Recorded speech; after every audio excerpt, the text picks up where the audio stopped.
So right, this is part 2, Napa's trying to buy the full Northeast part 2 series. If you haven't watched part 1, check out, we'll put a link in there. We'll put a link in the description as well to Napa's channel, check him out on social media.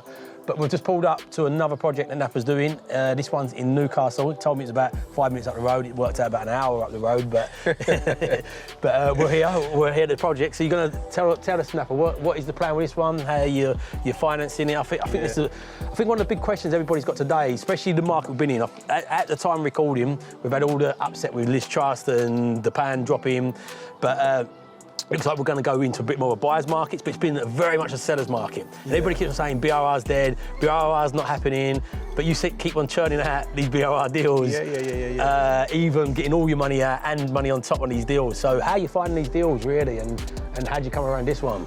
Because at the end of the day, people still need to sell. Does that make sense? People are still in situations where they're motivated to sell. Like, I think my key aspect to having these good deals, because I would say, to be, in all fairness, my deals has been, really good.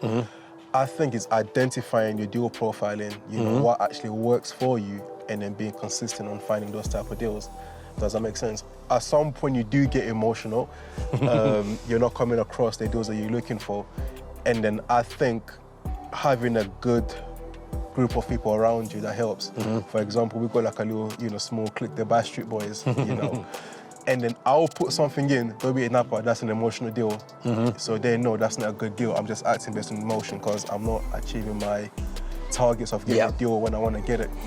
So having that into place, that really helps out. It could take you a bit of time to get a deal, but you're gonna get exactly what you're looking for. Building good relationship with agents, putting yourself out there in the market, people know that you're looking. Even my builders, when you're out there, people asking about the projects, tell them that, I'm actively looking for more deals. So I think stuff like that kind of helps you to, move forward with the market and getting good deals. Absolutely. You said a couple of things there I really want to highlight and pick up on for people as well. Is consistency is absolutely key. Patience is key as well, and a bit of discipline around, look, get your criteria and don't move off of it. And having that accountability with people as well is absolutely ginormous.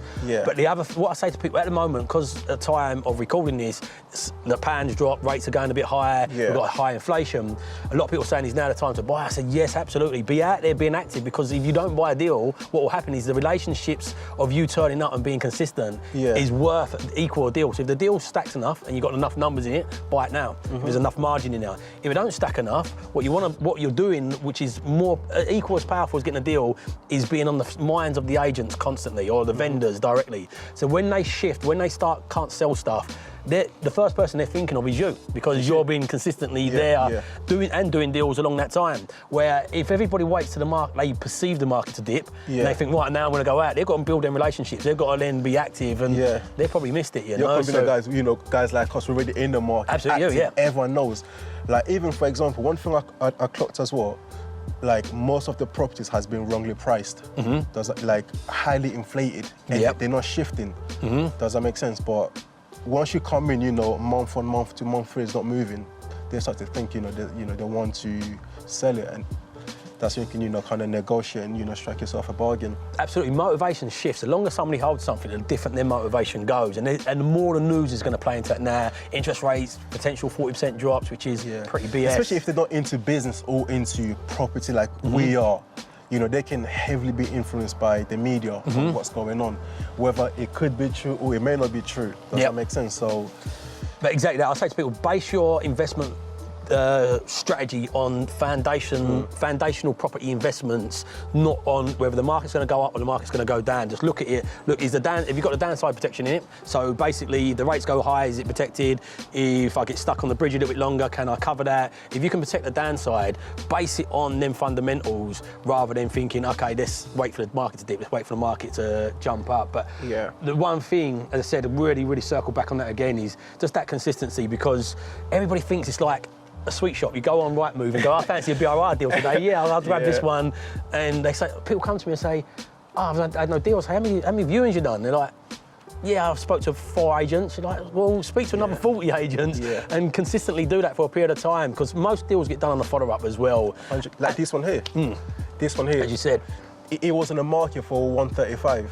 It was literally 2 to 3 months worth of following up. Yeah. To see what's going on, until they gave in. Yeah. You know, I offered 90 from, you know, then we crept off to 100, and then we agreed on 110. Yeah. And that's it. And people haven't got that patience. They want it instant like that. And you've got to build that pipeline up as well. So the more quicker you start, the more of a pipeline you build up. Because some of them you will lose, and some of them you'll win and still buy. So should we have a look around and you tell us the plans of what you're planning with this? So this one here, I call this Project Beverly Hill. You know, it's a very nice area. You know, lots of semi-detached houses, nice view. The only downside I had about this property here, it was a hill. I don't know if you guys seen it coming up. So for me, I was thinking, you know, a woman with a buggy, pregnant, someone with, you know, disabilities, would I cater for them? And I spoke to a lot of neighbors in the area here. They said, you know what, it's so good, you know, it's fine. Yeah, the area. And then winter, that was also my concern. If it snows, ice and stuff, you know, there's grits around. The council bring it here, so it's, you know, it's all kind of, you know, catered for and protected. So that kind of made me feel at ease. And I spoke to a surveyor that I'm very close to. He said, you know what, things like this doesn't really affect your valuation, you know, which was, you know, positive news. That kind of influenced me to go for this property here. It's a great property, great area. As soon as you drive in, you can just feel, you get a feel for an area when you drive in, and it just feels really nice around here. Yeah, let's step in and see.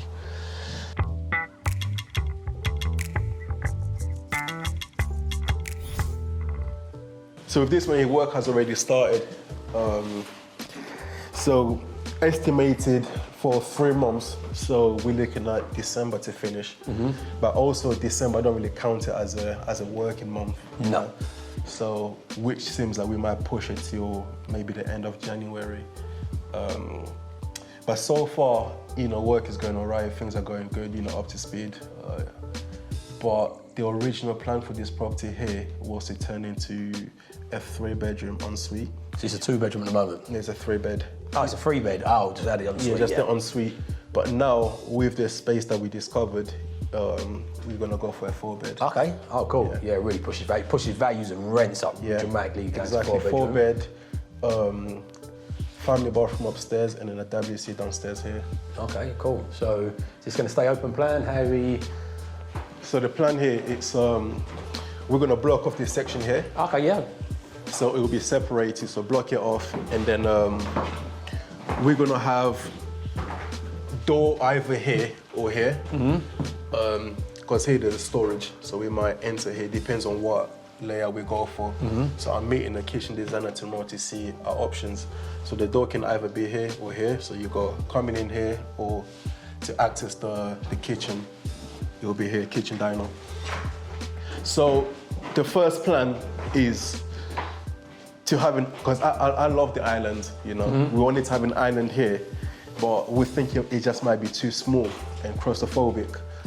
Or we can go for the second layout where kitchen goes out normal and then have like a small island here. Yeah, that'd work well, I think. Like a breakfast table here. Yeah. So that's more of the plan that we could go for. Or the third option, just have a normal kitchen. We wanted to use this space here for downstairs loo, but it's a bit small. So either we might pull it out, or we're gonna have the downstairs loo somewhere here, you know, and then move this. The new boiler will go in there. Okay. So that's the original plan here.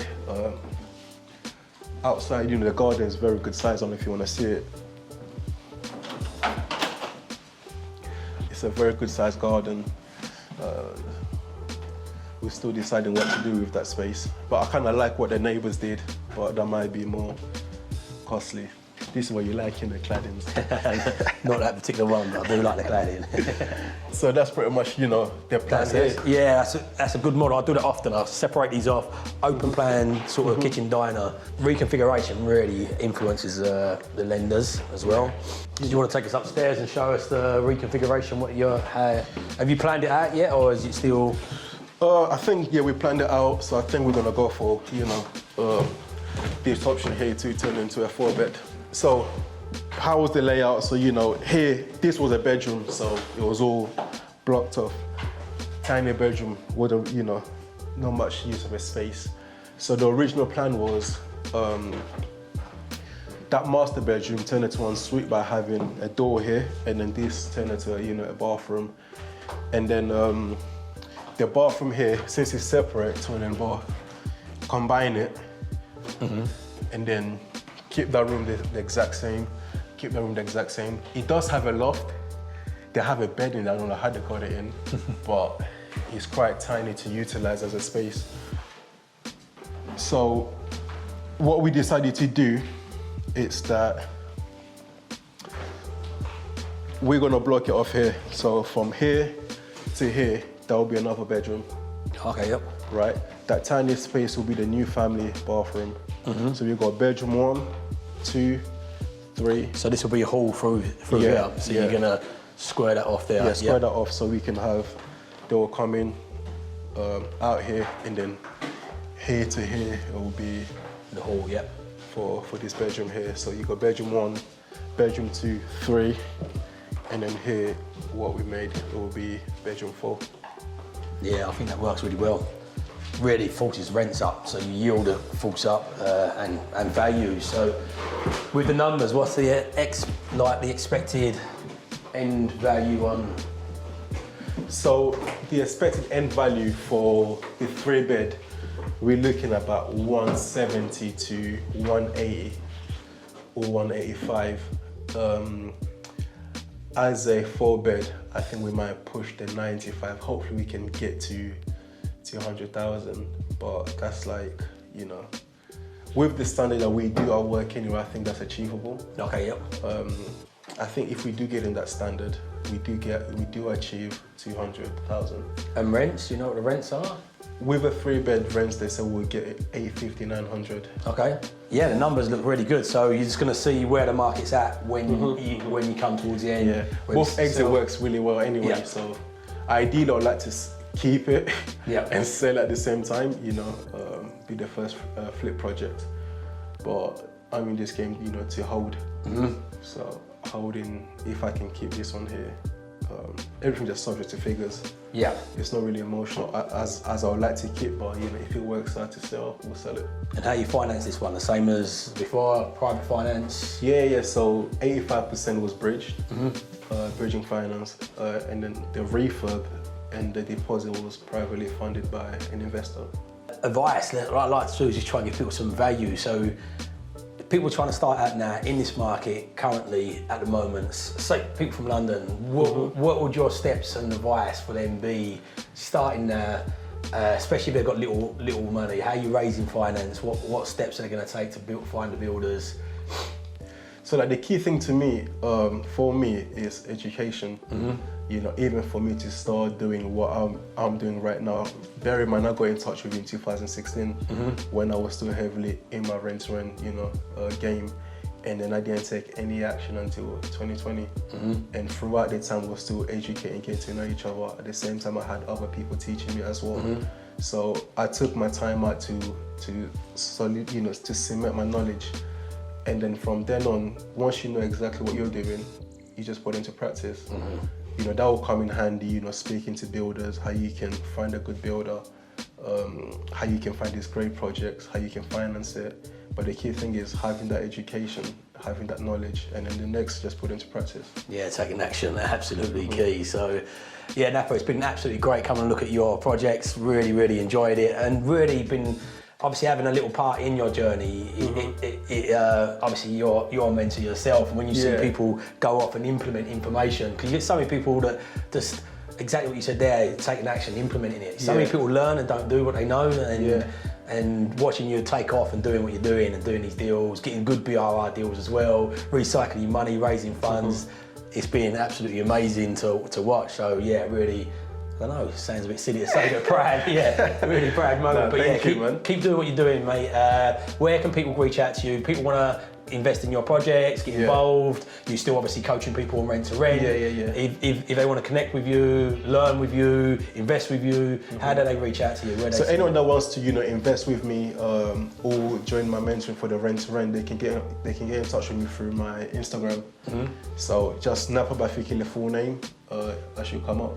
Yeah, we'll put the links in below. Listen, guys, if you're still watching, Thank you very much. Don't forget to hit that subscribe button. Don't forget to hit the bell icon if you've not done that already. And remember, if you don't evolve your ideas, you never live on your own terms. So evolve your ideas, live on your own terms, and have an amazing day.